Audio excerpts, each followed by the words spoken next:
Okay, good afternoon, all of you. I'm Professor Digvijay Runge. So, welcome to this lecture of Applied Thermodynamics. We are in the chapter number 3, Performance of Boilers. Okay, so in last lecture, I have given you brief about what are the boilers, what is the classification of boilers, how boilers are classified into fire tube boilers, water tube boilers.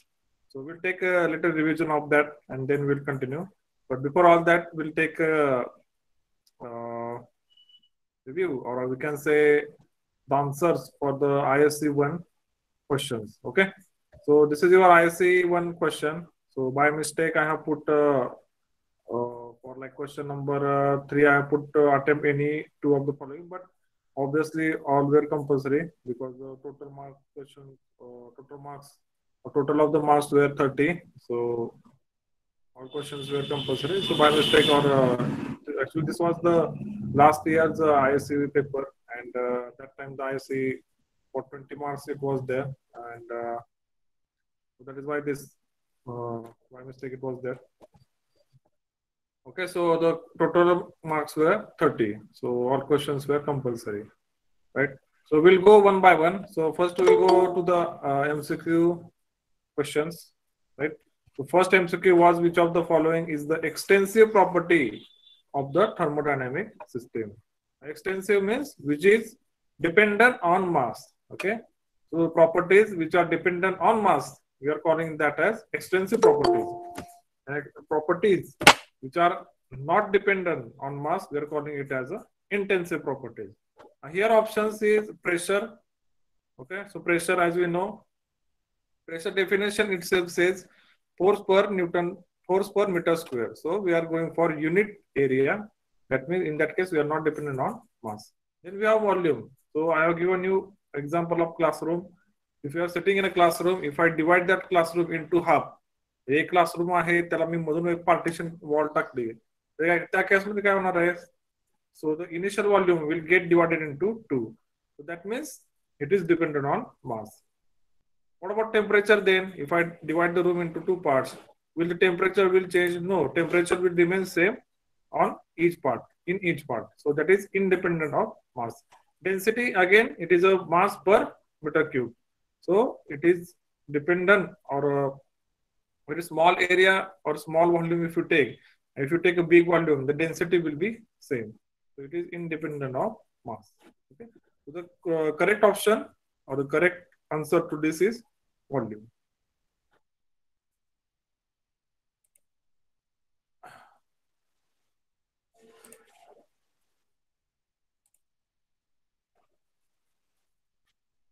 Okay.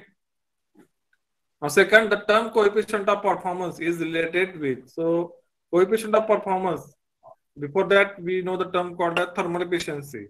Thermal efficiency is related to heat engine. Then thermal efficiency is related to steam engine and gas turbine. So those who are work producing devices, we are labeling or we are calculating their performance by thermal efficiency. And those which are like heat pump, refrigerator, their performance is determined by coefficient of performance. So the here correct option is heat pump. Okay. Next, combustion.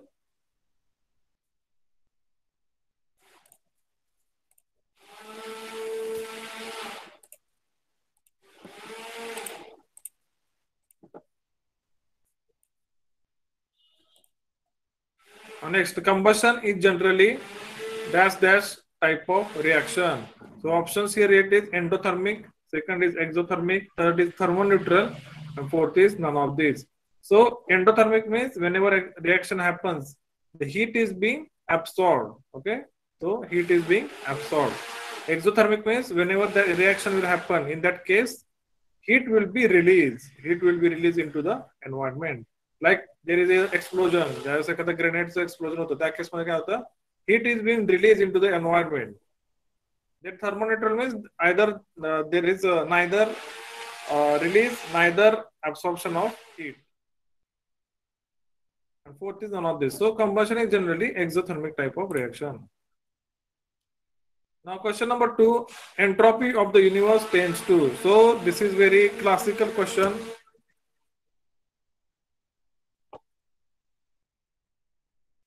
Wait a minute.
Okay, next here. So entropy of the universe tends to. So in that case, this is a classical question. Entropy of the universe always tends to always increase. So entropy of the universe always increases because all the processes in the universe are irreversible. So we have studied the processes reversible and irreversible. Reversible processes always gives you maximum efficiency, but these are practically not possible. And all the processes in the universe are irreversible. And for irreversible processes, the entropy always increases. So, in short, we can say entropy of the universe always increases. The second, the saturation pressure of steam is 2 bar and temperature is 2000 degrees Celsius. The quality of the steam is, okay. So, for this, you will need a steam table. So, I will just quickly open the steam table here. So, I have two steam tables. One is by Khurmi, one is by another professor. So I'll open this. So I have to go for 2 bar pressure. Okay. Otherwise, I will open this. 2 bar pressure. Okay. 2 bar means 0.2 megapascal. 0.2 megapascal.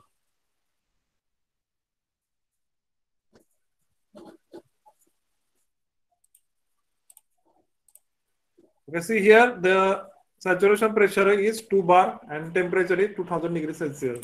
So for 2 bar, that means 0.2 megapascal. The saturation temperature here it is 120 degrees Celsius. Now, as the temperature here 2000 is greater than 120 degrees Celsius, the steam will be obviously superheated. Next, the enthalpy of steam at 2.5 bar and 200 degrees Celsius is. Now, those who have problem with this megapascal unit, I will show them with in that bar table also. So, wait, this is a pressure in bar. Okay. Okay, so this is a little bit inverted here, but I'll show you. See, for 2.5 bar pressure, 2.5 bar pressure, saturation temperature is 127 degree, 127.4 degrees Celsius. So it is greater than, it is less than, 2000 degrees Celsius. So steam will be superheated. In next question, they are asking enthalpy of steam at 2.5 bar and 200 degrees Celsius. Now its saturation temperature, see here 2.5 bar, 2.5 bar saturation temperature is 127.4 degrees Celsius, which is less than 200 degrees Celsius, obviously. So that means the steam is superheated. So I have to go for the superheated steam table. Okay, superheated. As you can see here, these are the saturated water and steam tables. I have to go for the superheated, and pressure will be 2.5 bar. So specific enthalpy of superheated steam.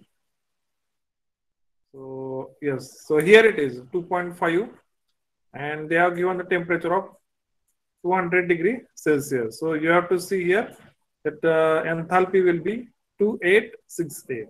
Okay, so I will draw a line for your better understanding.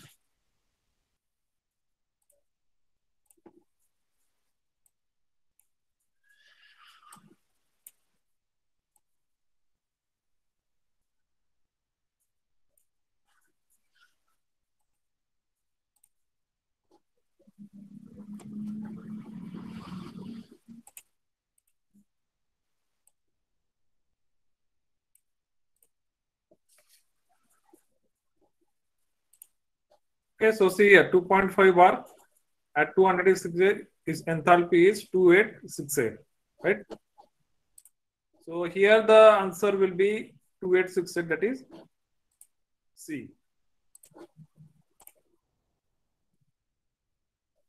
Okay.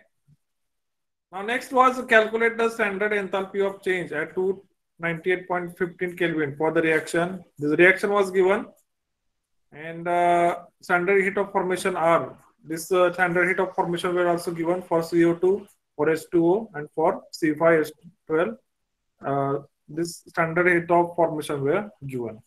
Now, standard heat of formation means whenever these gases or liquids being formed at atmospheric condition of 298 Kelvin and 1 bar. In that case, that standard heat of formation will be given you. That heat of formation is standard, like it has been calculated in the laboratories. And then with the help of individual standard heat of formation, we are calculating standard heat of combustion or enthalpy of combustion, right? Or enthalpy of the reaction. Now here in this case, the CO2's enthalpy is given as minus 393 kilojoule per mole. Okay. So in your answer sheets, okay, so I will not open answer sheets of your, but I will tell you here, some of the students, many of the students, they have taken this enthalpy from their notebook. Okay.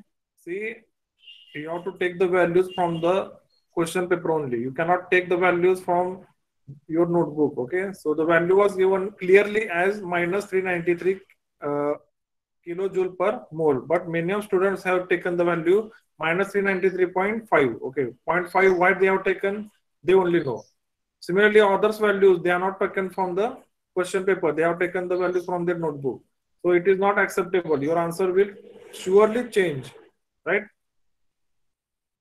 And some of the students, like I told on the group also, in that case, they are unable to do the summation also. So simple summation also students are not able to do. So this is a very shocking. So I'll open a calculator, and this was actually one step calculation.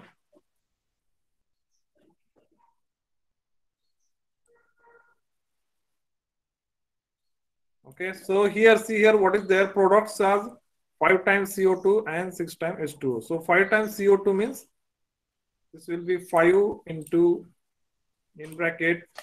Now see CO2's heat of formation is minus 393. Okay, bracket complete.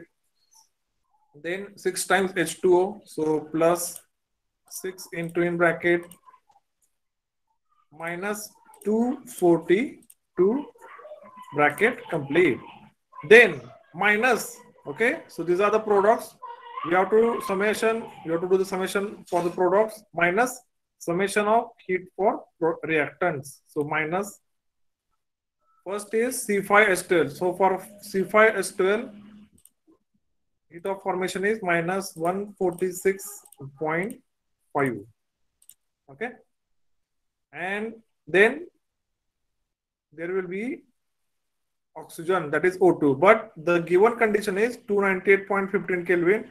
That is atmospheric condition. That is why I am not going to take the, or I am not going to include the heat of formation for oxygen. So for oxygen, nitrogen, which are stable at this condition or the atmospheric conditions, we are not considering their heat of formation. So I will now do the equal to. So the correct answer here it is minus 3270.5 kilojoule per mole. Okay. So many of the smart students, they have not taken the values from the numerical. Their value is coming around -3265. Sorry, not 6 to 5. Something -3570. Like that way they have taken. Okay. So my request to all of you is please take the values from the numerical itself. Don't do extra work. And some of the students have also calculated the enthalpy of reaction for 800 degrees Celsius. Now it is not asked in this numerical to calculate the heat of reaction for 800 degrees Celsius. I don't know why many of students have calculated for 800 degrees Celsius also. So you do calculate what is being asked. Don't do extra work. Right? The second question here was derive an expression of entropy of change of an ideal gas undergoing change of state in terms of initial final temperature and volumes and pressure. So that is a standard derivation. Delta S is equal to Cv log T2 by T1 plus R ln V2 by V1. Okay. And second, similarly for Cp. So there will be two equations, one for Cv, one for Cp. Then third question was a Carnot engine works between the temperature limit of 8 to 5. So this is not 0 here. This was actually degree Celsius and 125, 125 degrees Celsius. So later I also have corrected this. So the engine receives 3600 kilojoule of heat per minute. Determine power of engine and amount of heat rejected to the sink per second. Okay. So this was again very straightforward example was there. So source temperature is given 825, sink temperature was given 125, QH that is means heat received from the source is 3600 kilojoule per minute. So there are two approaches actually. You can make use of Carnot efficiency formula 1 minus TL by TH. From that you can calculate efficiency. From efficiency you can calculate QL and W. There is another formula that is by Clausius inequality. You can take QH by TH equal to QL by TL. So that way also you can calculate. And remember, they are asked to calculate per second. Okay. So many of the students who have solved this, their answers are correct. Next, explain the following terms: standard enthalpy of reaction, standard enthalpy of formation. So see here, whenever this question is being asked, it is expected that you should give one paragraph of explanation. Then you should explain with the help of example. Example means there it should give some reaction. So with the help of reaction, you should explain these terms.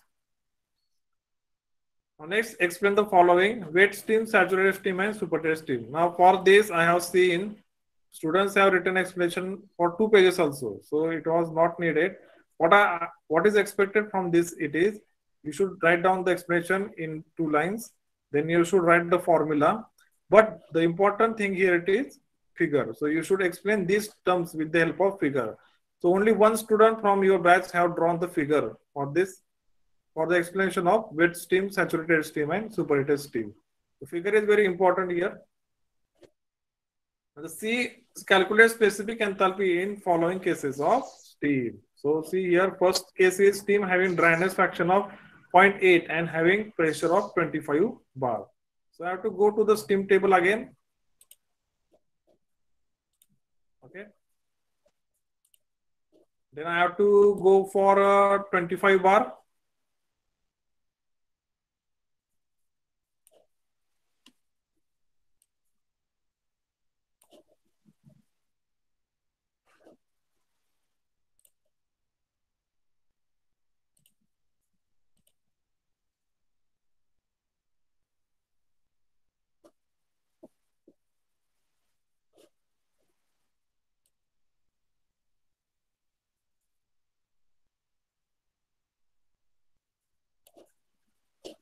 So here it is 25 bar.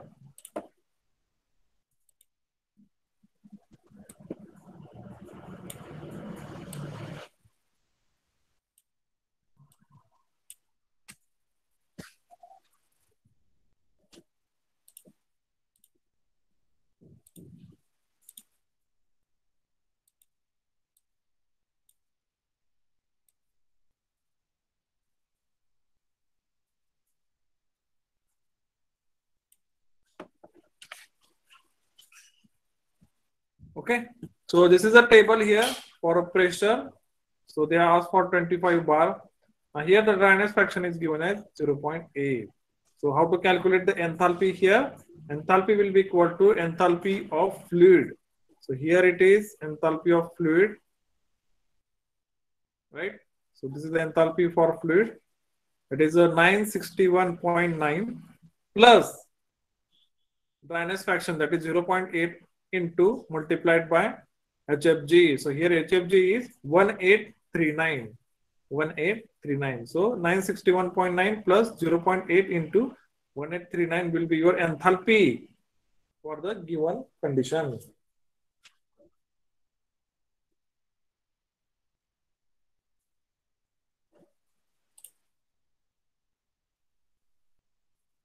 Okay. Now next here it is steam having pressure of 40 bar and temperature of 350 degrees Celsius. So again I have to go to the steam table.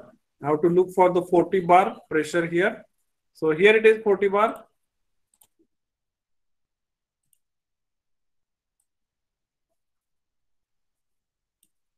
Forty bar pressure is here. Okay.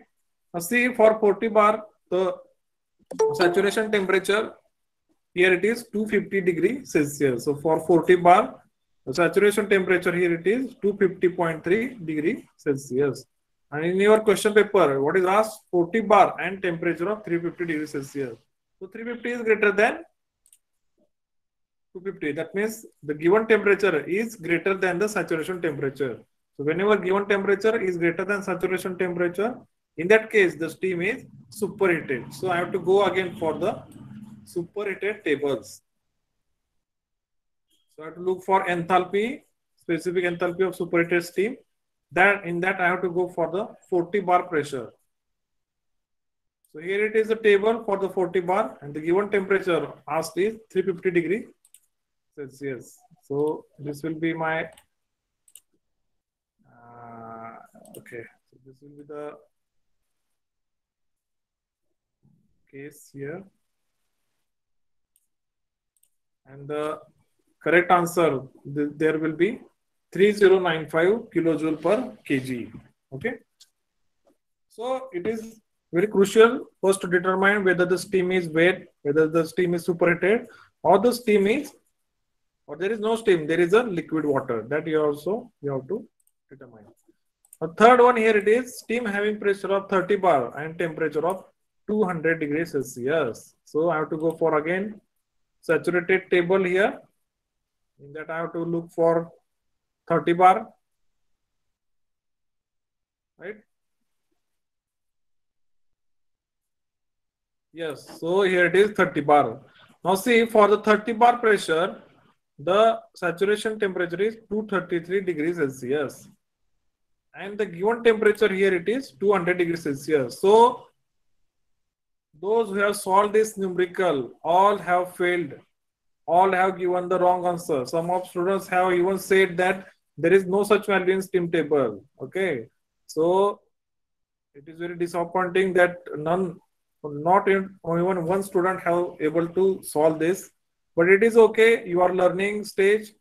So I will tell you what is happening here. See the 30 bar pressure, for 30 bar pressure, see here the saturation temperature is 233.8 degrees Celsius. And the given temperature is 200 degrees Celsius. So that means given temperature is less than saturation temperature. That means it is still water. It is not even starting to evaporate. So if the given temperature is greater than saturation temperature, that means the steam is superheated.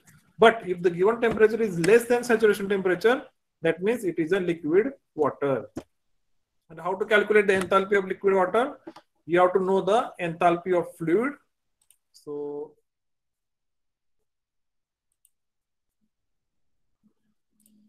you have to know the enthalpy of fluid here.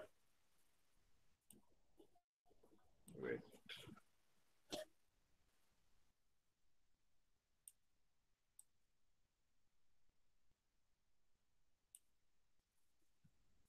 So enthalpy of fluid here it is 100.8 minus Cp HFG. So you have to minus the Cp delta T. So see here HF is 1008. Okay, minus Cp of water is 4.187 kilojoule per kg Kelvin into delta T. Delta T means difference in temperature. So you have to minus, so you have to take 233.8 minus 200 degree Celsius. Okay, so quickly I will show with the help of a calculator. So see here how to calculate enthalpy here. So enthalpy of here fluid, that is 1008.3 minus the specific heat of water is 4.187 into delta T. Delta T means you have to take the difference in temperatures. So the saturation temperature here it is 233 degrees Celsius, 233.8 minus the given temperature, that is 200 degrees Celsius. So this will give you the answer, that is a 866 kilojoule per kg. So that will be your final answer. Okay. So it is very important to know the condition of steam here, whether it is water or whether it is a wet steam or whether it is a superheated steam, that you have to know. Okay. So that was the end of the ISC paper. So from your papers, I would say that you have to focus more on finding these values, because in your paper also, in your university paper also, the MCQ type questions will be like this. They will give you the condition and then you have to ask, they will ask you the entropy or they will ask you the enthalpy. Okay. Then this question, Carnot engine question, was solved by many and that answer was correct. Again, this question, enthalpy. So it is what it was found that many of the students are facing the problem in these numericals, because many of the students have just copied example from their notebook as it is. जसं त्यांना दिलं तुम्हाला आधी गौरी सरांनी आहे तसं तुम्ही ते आयस पेपर मध्ये कॉपी केलं. इव्हन तुम्ही त्या क्वेश्चन पेपर मधले व्हॅल्यू देखील बघितल्या नाहीत. आणि या केस मध्ये सीओटी ची heat of formation होती -393 kilojoule per mole, but many of the students have taken that value as -393.5. Okay, so असं करू नका, एवढं पण कॉपी करू नये की दिसून येईल, राईट. तर तुम्ही सरळ सरळ त्या नोटबुक मधलं एक्झाम्पल कॉपी केलंय. So take care that you take the values from the numerical. Okay. And unnecessarily, some of the students have solved this example for 800 degrees Celsius also.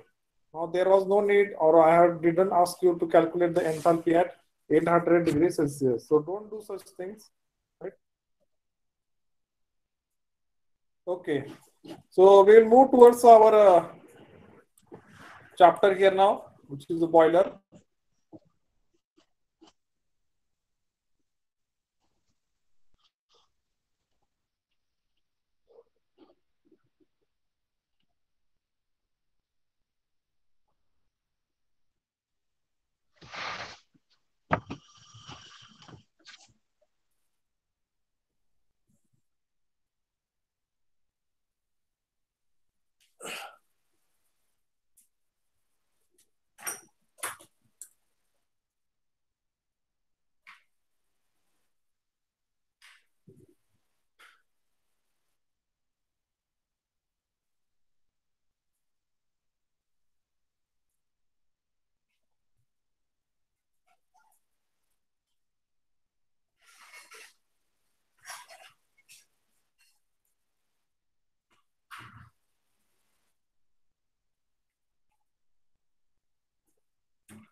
Okay, so first we'll take the revision of the chapter and then we'll continue the remaining things.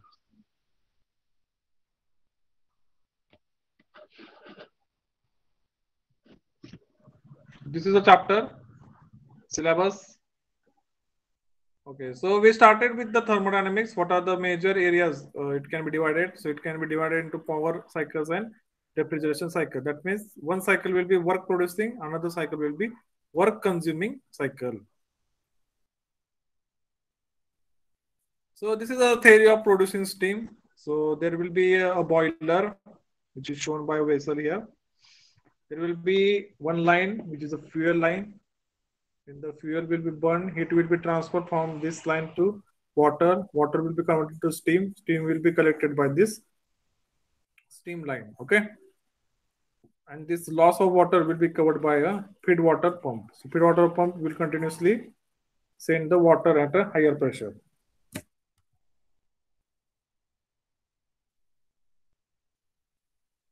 So, but the major area of application for the boiler is steam power plant. So boiler is even used in sugar factories. तुम्ही जर बघितलं तर आपले जे कारखाने असतात sugar कारखाने sugar factories in that case कसं होतं की पहिल्यांदा बॉयलर पेटवला जातो तर त्याचे बॉयलर प्रदीपन दिवस साजरा करतात. सगळे अशा पेपरला देखील आपल्या बातम्या येतात की पांढरा सहकारी कारखान्याचा किंवा विठ्ठल सहकारी कारखान्याचा बॉयलर प्रदीपन दिवस सोहळा साजरा केला. तर कसं असतं की बॉयलर एकदा पेटवला so it takes around 1 month or even 15 days to 1 month to fully function. म्हणजे एकदा तुम्ही आज बॉयलर चालू केल्यानंतर 15 दिवसांनी तुम्हाला ते फुल कॅपॅसिटी मध्ये तो बॉयलर चालू होतो. So boiler is very big thing. To come into its full function it takes around 15 to 30 days. So that is a local application here, and big application is steam power plant. So steam power plant means in that case here it is a boiler. So boiler will be there. Boiler will send the high pressure, high temperature steam to the turbine. The shaft will rotate here. Work will be produced. The remaining steam will be sent to the condenser. So this steam is having low pressure, or we can say low energy. This steam is sent to the condenser. It is converted into water. Water is sent to the feed water pump, and that high pressure water is sent to the boiler. Okay, so this is a general layout or cycle for a steam power plant. This is a detailed steam power plant. There will be a number of other instruments will be involved here. So where it start? We start with the Rankine cycle. So I explained this with the help of a tab yesterday. Today I don't have a tab, so I would have drawn again. But you might have studied the Carnot engine. The Carnot engine gives the maximum efficiency, but it gives a less work ratio. So in that case, it was suggested that this steam power plant should be operated on Rankine cycle. So that you will learn in the chapter number 4, vapor power cycles. So what is a boiler? Boiler is a closed vessel in which the heat is produced by the combustion of fuel. It is transferred to water for its conversion into steam at the desired temperature and pressure. So it is used for steam generation, steam for power generation, and hot water for heating purpose. So this is a general boiler which is being transported on a trailer. Then these are the applications. Numerous applications are there. As you can see, there are around 11. There are around 30 applications are there, as you can see on the screen. So this is one of the general fire tube boilers. So this we have seen in last lecture. So classification of boilers. The boilers are majorly classified: first, horizontal boiler, vertical boiler, inclined boiler. So that depends on their installation, how they are being installed.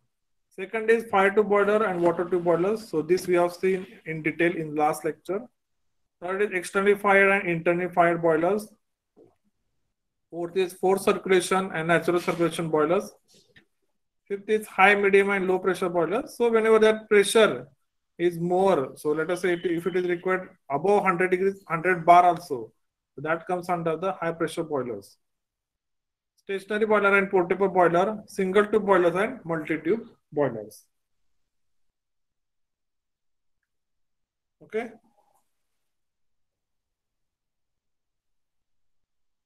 This is a general classification of boilers.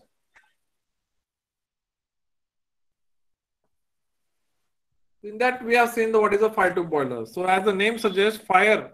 So as you see, there is an arrangement here. There is a furnace. Then there are tubes attached to the furnace, and then there is an outlet to that fumes. Now outside this tube there will be water, okay, and there is a steam outlet. So whatever fumes or the hot gases are coming from the furnace, they pass through these tubes. So that is why it is called as fire tube. Then this tube will transfer the heat to the water. Then the water will be converted into steam. The steam will be collected at the steam outlet. This is a fire tube boiler. It has a pressure, you can see here 25 bar pressure, it operates around it. So it is a low pressure boiler. Okay, 25 bar means it is a low pressure boiler. This was the animation for the fire tube boilers. So there are the fire, which is or the hot gases are being passed through the tubes or the pipes, and the water is converted into steam. Okay. Here the efficiency is given 75%. That means the amount of generated here in furnace, 75% of it is transferred to the water. Then we have seen the water tube boilers. So in that case, there is a furnace, but inside the tube there will be water. So these hot gases will come in contact with these pipes. From the pipe, that heat will be transferred to the water. And the water will be converted into steam, and then it will be taken out. Okay, so this was the water tube boiler and fire tube boiler. In the last lecture, I have given you small assignment that write down the differences between the fire tube boiler and water tube boilers. So this is a very common question being asked in Solapur University examination. Distinguish between water tube and fire tube boilers. Okay, so in today's lecture, we'll go for the measuring of performance. So how this performance of the boilers is being measured, how we determine whether they are efficient or whether they are not. So that we'll study today. So first criteria or the first measure here it is boiler efficiency. So boiler efficiency actually it is a term for the thermal efficiency. So general term is thermal efficiency. If you are calculating thermal efficiency of a boiler, that will become the boiler efficiency.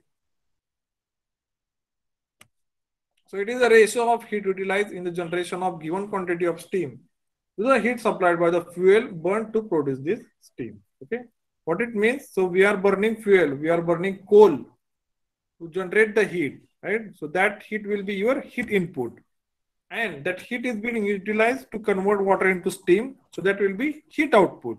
So heat output divided by heat input, that will be boiler efficiency. That means some amount of heat or the energy is being generated inside the boiler, and some part of that energy is utilized to generate the steam. So the outlet divided by the inlet, or the heat output divided by heat input, that will be your boiler efficiency. Boiler efficiency will be equal to heat in output divided by heat input into 100. In other words, we can say heat in steam output divided by heat in fuel input into 100. Okay.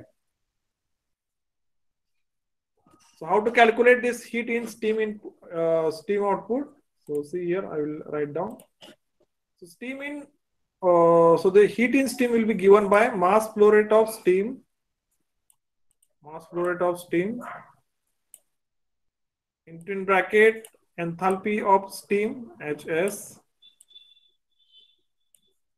Okay, minus H FW. Now what is the FW? Feed water. So feed water is the inlet. It is being converted into steam. So this is difference between their enthalpies. Multiply by mass flow rate of steam. So that will be heat in steam output. Now divided by heat in fuel input, that is calculated by mass flow rate of fuel. Mass flow rate of fuel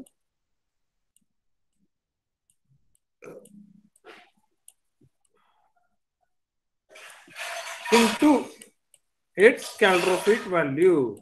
So calorific value is a term specifically used for the fuels. It is the amount of energy which is being generated by the combustion of 1 kg of the fuel or 1 liter of the fuel. Whenever you burn the 1 kg of coal, or you burn the 1 liter of petrol or diesel, and whatever heat will be generated, so that is termed as calorific value. So heat per kg, that is a calorific value. That is the standard value for the different fuels. This is the efficiency formula given for boiler efficiency. So write down this formula. This will be helpful in solving the numericals. The second term here, it is very important, equivalent evaporation. So boilers generally are being specified on the terms of equivalent evaporation. So if you go and buy a boiler as an engineer, so in that case, you have to talk in the terms of equivalent evaporation. So what is equivalent evaporation? That we'll see. So it is defined as weight of saturated water at 100 degree evaporated to dry saturated steam at 100 degrees Celsius by utilizing the steam heat at the same rate as would have been under use of the actual working conditions. So it is a little bit tricky to understand this, but I will tell you what is happening here. So equivalent evaporation. So equivalent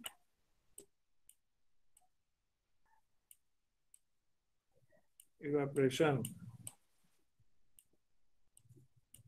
So this is actually equal to mass flow rate of steam divided by mass flow rate of fuel. Okay, this into again that HS, that is the enthalpy of steam, minus enthalpy of feed water. Okay, what is happening here? We are calculated the heat output in steam, heat content of steam divided by mass flow rate of fuel divided by 2257. 2257. Now, what is the 2257? It is the HFG value for steam at 100 degree Celsius. Okay, so I will show you with the help of a steam table also here.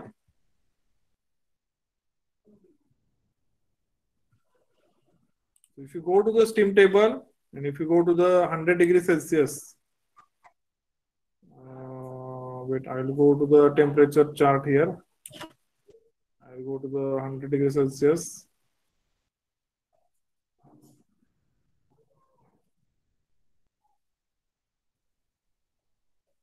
Okay, so at 100 degrees Celsius, see here 100 degrees Celsius, the HFG value here it is 2256.4. So in general, they have taken that value as 2257. So that is the HFG value.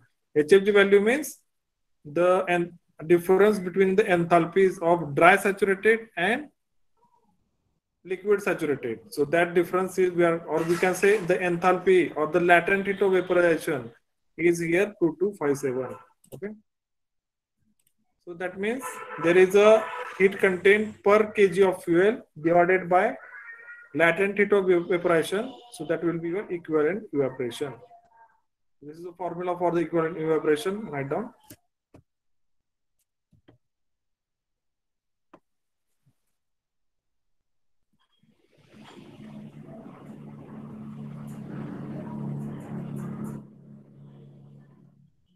So in this case, what is happening here? We are calculating the heat content of steam for a given pressure condition, and then we are comparing it with the atmospheric conditions. Atmospheric condition means 1 bar. So for 1 bar, the saturation temperature is 100 degrees Celsius, and at atmospheric condition, the latent heat of vaporization is 2257.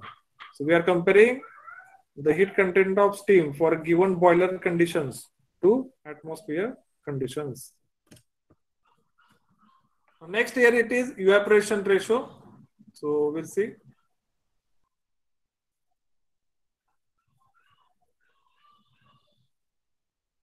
Evaporation ratio is quantity of steam generation divided by quantity of fuel consumption. So as a boiler engineer, you will be interested that, okay, this amount of energy or the steam is generated from the boiler plant, but for that steam, how much amount of fuel is consumed, that also we have to know. So by knowing these two values, you will come to know that whether this plant is sufficient or efficient or not. तुम्ही fuel टाकताय but त्या ratio मध्ये steam generate होते का हे देखील तुम्हाला माहित पाहिजे. So that will be determined by the evaporation ratio. So evaporation ratio is the ratio of quantity of steam generated to the quantity of fuel consumed. Write down. And the last is factor of evaporation. Actually, factor of evaporation comes into picture by actual equivalent evaporation. So there is equivalent evaporation, then there is a actual equivalent evaporation. If you take the ratio of these two, then you will get a factor of evaporation. So it is a quantity which when multiplied by the actual amount of steam generated at a given pressure from water at given temperature gives the equivalent evaporation. So equivalent evaporation divided by the actual evaporation, that will give you factor of evaporation. Okay. So I hope you have written these formulas here. These are very important formulas if you are going to solve the numericals.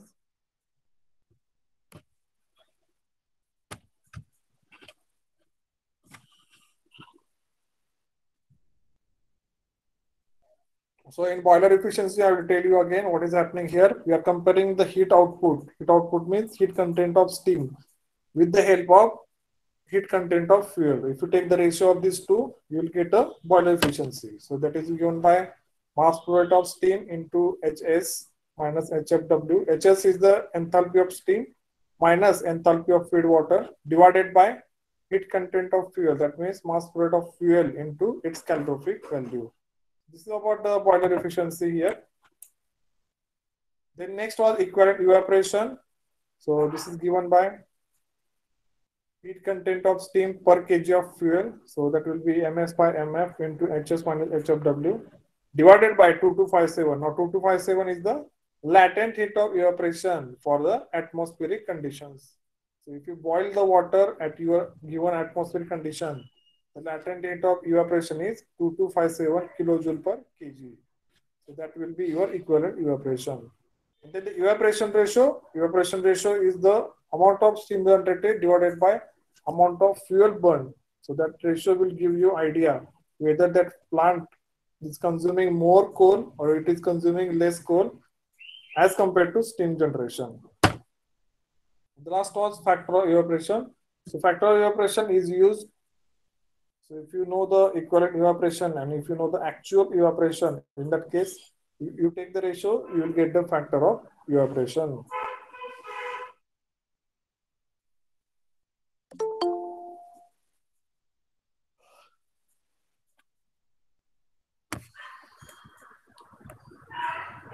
Okay, now we see some common used boiler terminologies. So first is MCR. MCR is nothing but the maximum continuous rating. So MCR, steam boilers rated output. So see here, MCR is steam boilers rated output is also used defined as MCR, maximum continuous rating. Vaishnavi Birazdar, you are 1 hour late. Okay, I hope you have taken a good sleep. You are very fresh for the lecture. So don't be late next time. So this is the maximum evaporation rate that can be sustained for 24 hours and maybe less than a shorter duration for the maximum rating. So this boiler will be rated according to its maximum continuous rating. Actually, it is a evaporation rate. So how much amount of steam generated for the given fuel.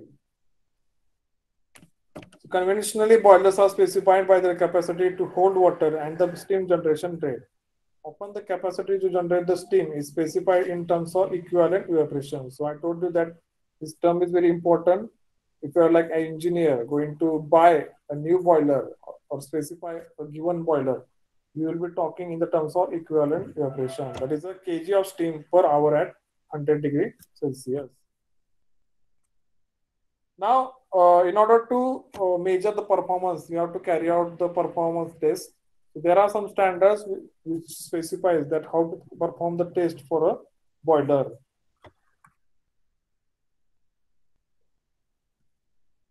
So the purpose of performance test is to determine actual performance and efficiency of the boiler and compare it with the design values or norms. So there are these reference standards. First is British standards, BS 845, 1987. Second is ASME standard. So ASME stands for American Society of Mechanical Engineers. Standard PTC 41 power test code for steam generating units.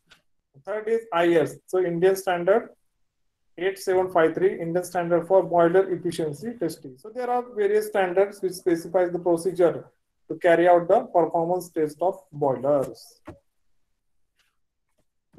The most standards for computation of boiler efficiency, including IS 8753 and BS 845, are designed for spot measurement of boiler efficiency. Invariably, all these standards do not include blowdown. So blowdown losses are there in the boilers, so those are not included in the standard tests. Now, basically, boiler efficiency can be tested by following methods. First is direct method. In direct method, the energy gain of the working fluid, that is water, is compared with the energy content of boiler fuel. So you have to know only the energy content of fuel, you have to know the energy content of steam. By knowing this, you can directly calculate the efficiency of the boiler. But in this case, what happens in direct method? We do not know what are the losses. So where the losses take place, how much it is contribution to the energy consumption, that we cannot know in the direct method. So second is indirect method.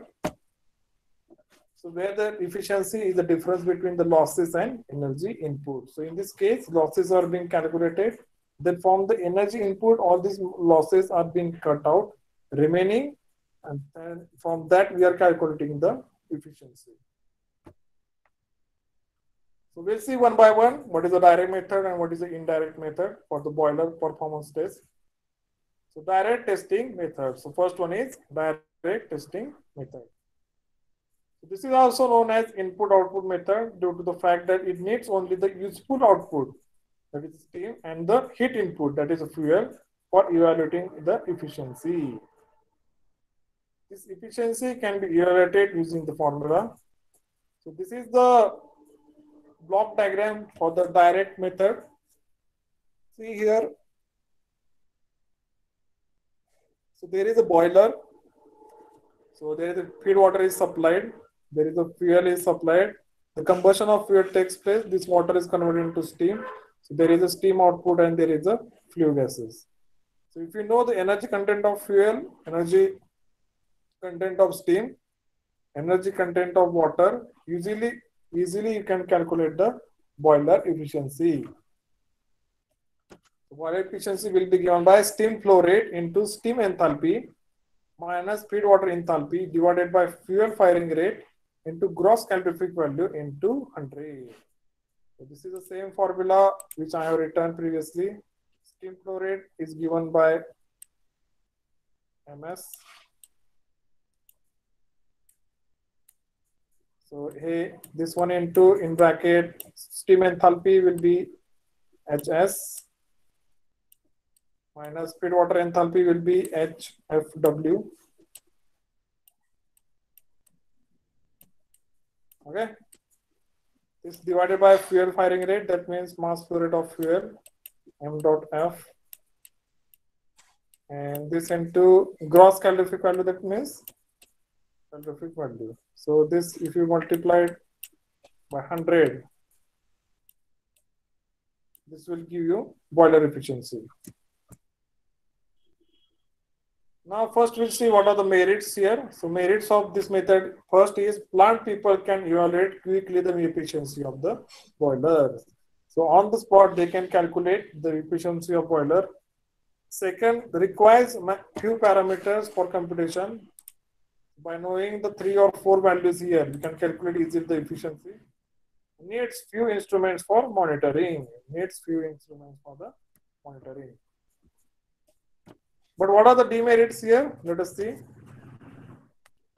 It does not give clues to the operator as to why the efficiency of system is lower. Yes, so this is very important. So if the efficiency is coming to be, let us say 65%, in that case, he does not know where the loss of 35% is taking place. So this is a major demerit of the direct testing method. So it does not calculate various losses accountable for various efficiency level. Again, the same losses are not being included here. Evaporation ratio and efficiency may lead if the system is highly wet due to water carryover. And in that case, what happens? You get a high value for evaporation ratio, a high value of efficiency, but actually the losses are more. So this method you can sometimes lead you to false values. So these are the demerits for the direct testing method. You cannot know where the losses are being taking place. So next, for this, we have indirect testing method. So what are the demerits of the direct testing methods that are being covered in the indirect testing method? Now the disadvantages of the direct method can be overcome by this method, which calculates the various heat losses associated with the boiler. The efficiency can be arrived at by subtracting the heat loss fractions from the 100. Now what is it? We'll see one by one. So this is a block diagram for the indirect testing method.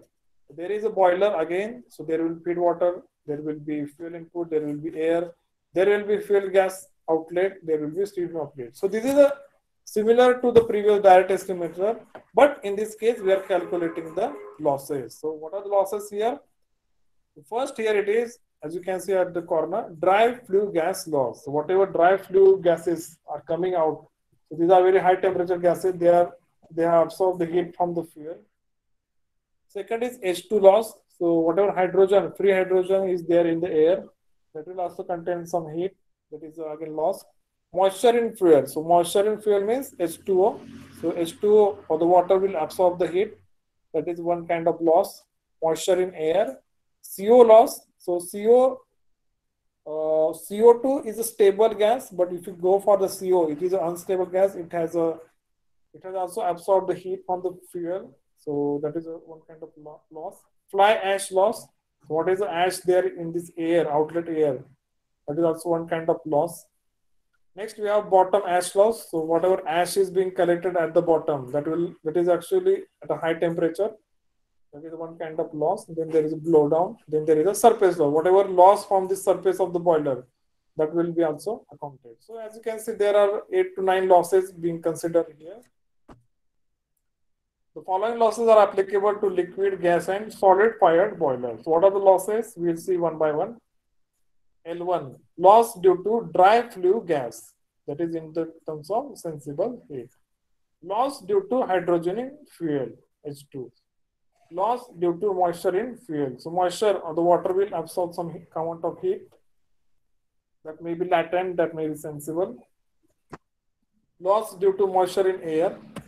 Loss due to carbon monoxide. So whenever that carbon monoxide will react with oxygen, it will form the CO2. In that case, energy will be released. So that is an exothermic reaction. But if you consider only CO formation, that is an endothermic. Loss due to surface radiation, convection, and other unaccounted losses. The following losses are applicable to solid fuel fired boiler in addition to above. Solid fuel means if you are considering the coal-fired furnaces. L7 is unburned loss in fly ash, unburned losses in bottom ash.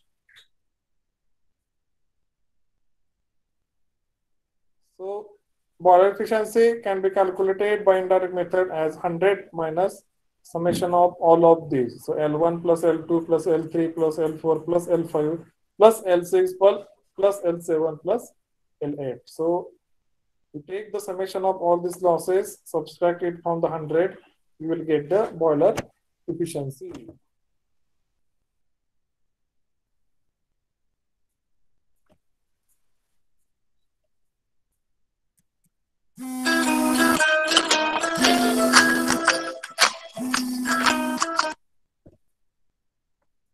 Okay, so write down this formula. This is very important. And based on this indirect testing method, we are going to solve the problems for the heat balance sheet. Okay, so the heat balance sheet is dependent on this indirect method of testing. Okay, so I hope you have understood the difference between direct testing and indirect testing. Direct testing मध्ये काय होतं होतं आपल्याला फक्त स्टीमचं energy content आणि फ्युएलचं content माहित असतं तर आपण डायरेक्टली इफिशियन्सी काढू शकत होतो. पण इफिशियन्सी काढणे हा एवढाच आपला उद्देश नाहीये. जर इफिशियन्सी कमी आली तर त्या केसमध्ये आपल्याला हे पण माहित पाहिजे की इफिशियन्सी कशामुळे कमी येते. सो ते आपण डायरेक्ट मेथड मध्ये काढू शकत नाही. So for that we have indirect method.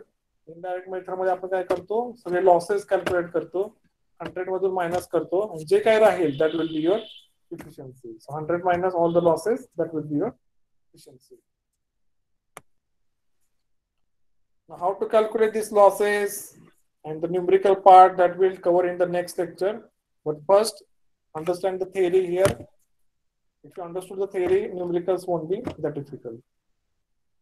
So it is like your salary statement किंवा आपण ज्या महिन्याचा हिशोब देतो किंवा तुम्ही एखादं दुकान चालवत असता तर दुकानाचा हिशोब आपण कसा करतो, पूर्ण महिन्याची विक्री काढतो मायनस त्याची खरेदी किंमत मायनस करतो, राहिलेली जी किंमत आहे ती ऍक्च्युअली प्रॉफिट असते. पण त्या प्रॉफिट मधनं पण तुम्ही काय वजा करणार, गाळ्याचं भाडं असेल, इतर खर्च असेल, सगळं खर्च मायनस करून तुमच्या हातात जे राहील त्याला तुम्ही काय म्हणणार आहे, प्रॉफिट. हे झालं तुमचं कशाचं, एखाद्या दुकानाचं किंवा एखाद्या व्यवसायाचं गणित, तेच तुम्ही काय करणार आहे बॉयलर मध्ये वापरणार आहे. त्यामध्ये काय करणार आहे, तुमचं इनपुट काय आलं, इनपुट म्हणजे तुमचं फ्युएल मधली एनर्जी कंटेंट. फ्युएल मधली एनर्जी कंटेंट तुम्ही कशासाठी वापरली, तुम्ही वापरली स्टीम जनरेशनसाठी.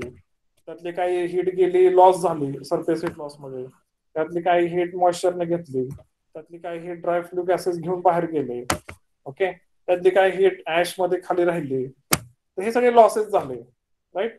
ज्यावेळेस तुम्ही हे सगळे लॉसेस तुमच्या फ्युएल इनपुट मधून मायनस करचाल, राहिलेली असणार आहे तुमची boiler efficiency.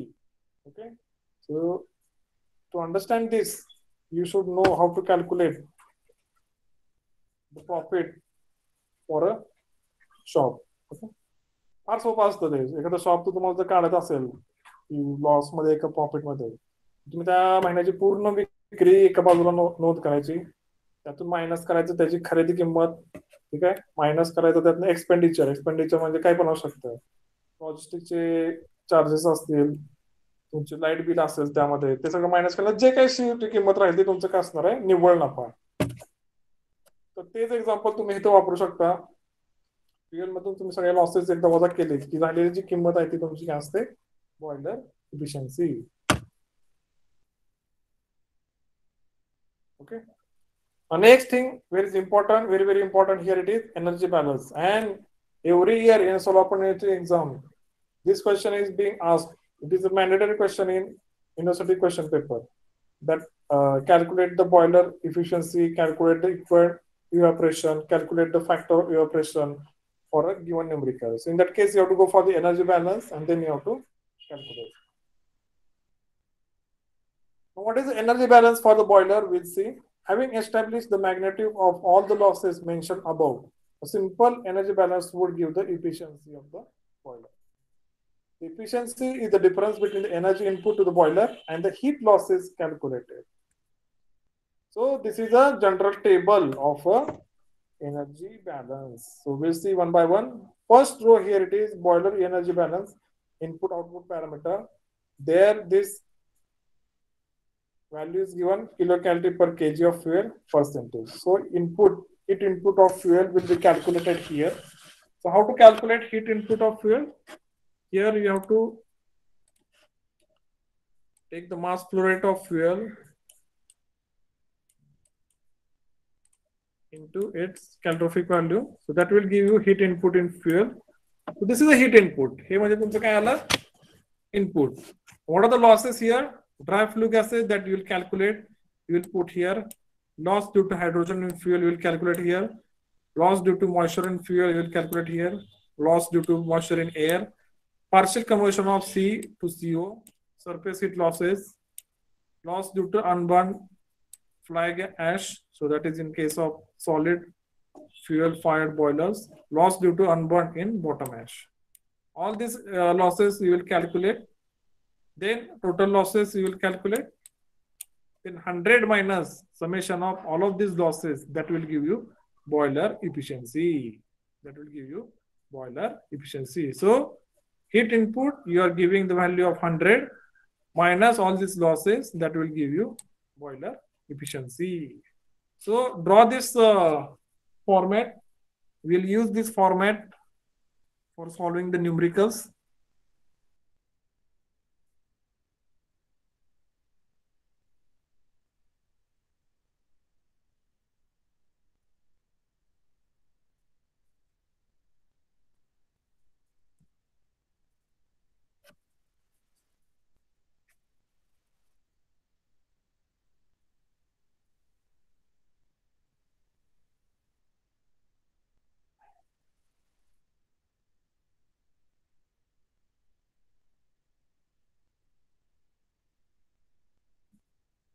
So draw this diagram.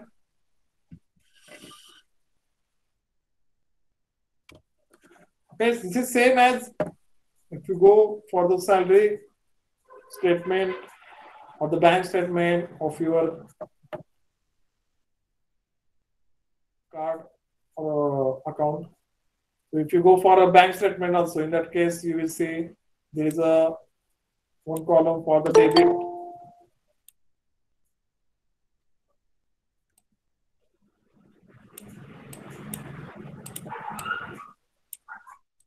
Debit means whatever amount being deducted from your account.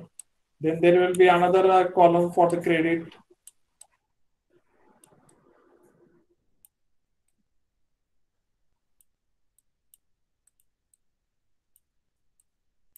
Right? Credit means whatever amount being deposited to your bank. So if you तुम्ही कधी बँकेत गेला किंवा तुम्ही ऑनलाईन जर तुमचं बँक स्टेटमेंट काढलं तर तुम्हाला ते अशा फॉर्मॅटमध्ये दिसेल तर तुमची काय डेट दिसेल कोणत्या डेटला काय ट्रान्झॅक्शन झाले तर ट्रान्झॅक्शनचा नंबर एक्सेट्रा एक्सेट्रा ते या साईडला असेल राईट डेबिट अँड क्रेडिट तर तुम्ही काय करणार मंथ एंडला तुम्ही मला बघायचं असेल तुमच्याकडे किती पैसे राहिले तर तुम्ही काय करणार credit minus debit, right? Minus other expenses. That will be your total saving.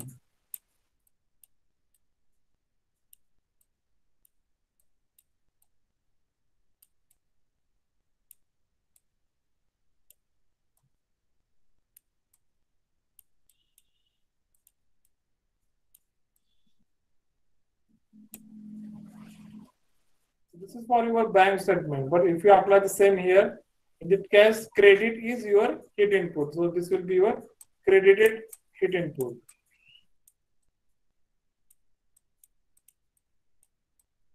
The debit काय असणार आहे तुमचे हे जे losses आहे that will be come under the debit category. So credit minus debit, whatever remaining that will be total saving. Total saving in terms of boiler will be boiler efficiency. So 100 minus all the losses that will give you boiler efficiency.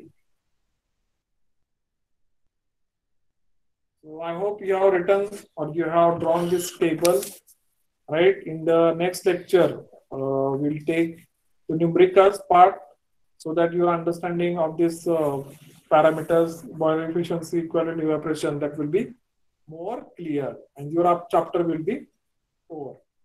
Okay.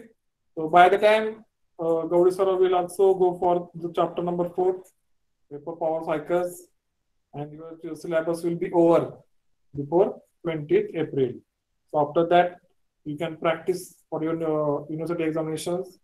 I will give you MCQ bank, okay, for your practice, and that will surely help you in cracking the university exam, okay. Right. So, if you have any doubt in this lecture, kindly ask. I will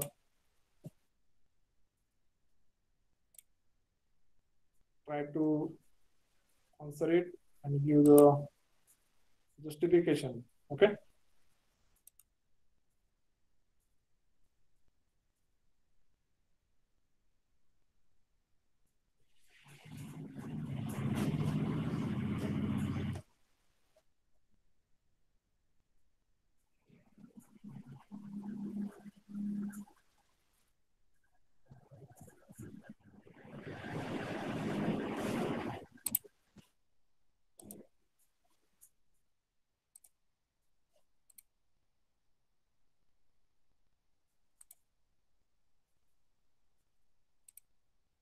Okay.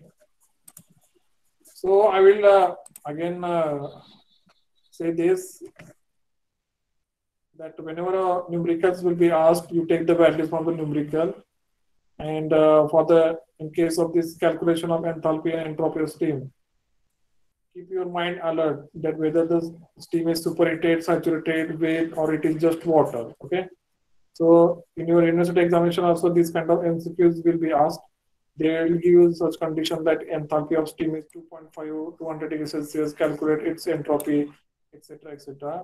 So that time also you should be able to calculate. Okay. Right. So again, if you have any questions, you can ask.